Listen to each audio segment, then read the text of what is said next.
Assalamualaikum warahmatullahi wabarakatuh. Yang terhormat Ibu Tutor Bahasa Indonesia, yang saya hormati teman-teman diskusi semuanya yang berbahagia. Pertama-tama marilah kita panjatkan puji syukur kehadirat Allah Subhanahu wa Ta'ala, yang mana telah banyak melimpahkan rahmat, karunia dan hidayah kepada kita, sehingga kita dapat berkumpul berdiskusi dalam keadaan sehat walafiat tanpa kurang satu apapun.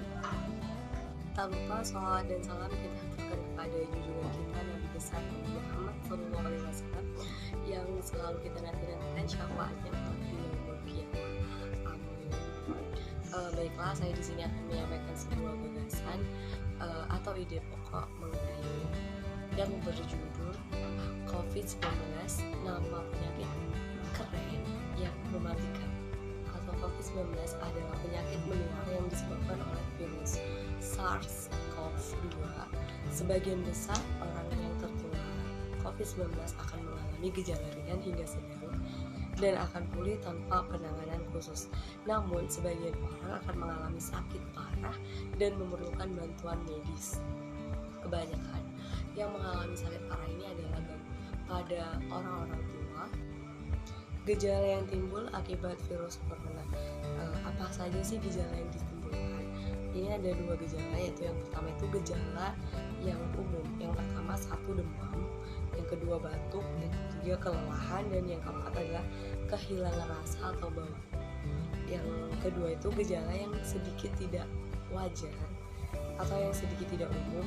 Yang pertama sakit tenggorokan, kedua sakit kepala, yang ketiga sakit dan nyeri, yang keempat itu diare, yang kelima ruam pada kulit atau perubahan warna pada jari tangan atau jari kaki, dan yang keenam adalah mata merah atau iritasi. Pencegahan COVID-19. Untuk mencegah penyebaran COVID-19 dapat dilakukan dengan cara yang pertama, yaitu selalu jaga jarak aman dari orang lain. Minimal jarak kita adalah 1 meter. Meskipun mereka tidak tampak sakit, namun kita harus tetap berhati-hati dan menjaga jarak dengan orang lain.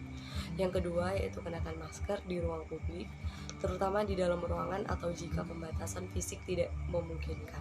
Yang ketiga, sebaiknya pilih ruang terbuka dan ventilasi baik.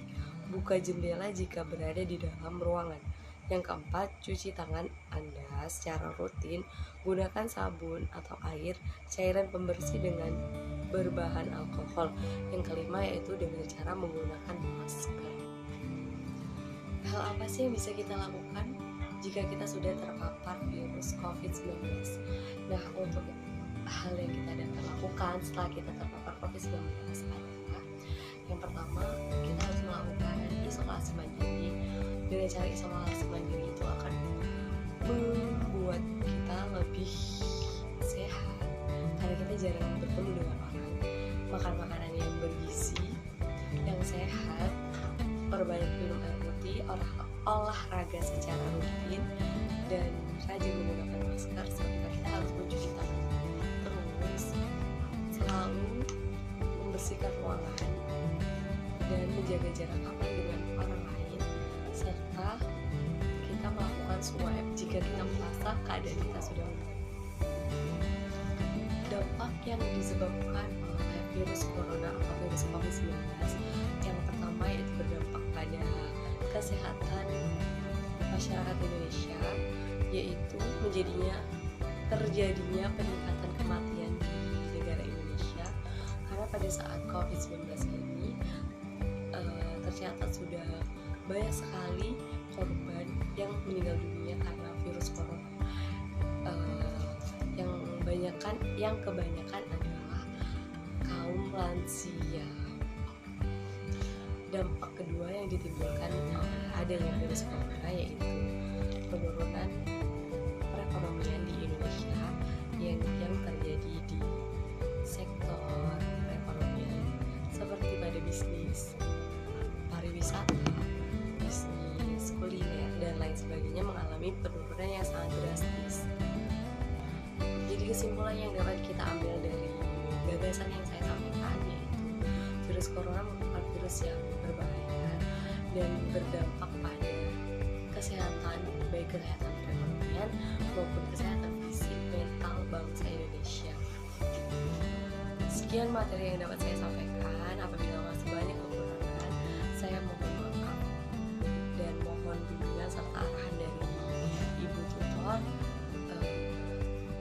dan teman-teman sekalian. Jika masih banyak kekurangan, mohon dikoreksi. Sekian yang dapat saya sampaikan. Akhirul kalam. Wassalamualaikum warahmatullahi wabarakatuh.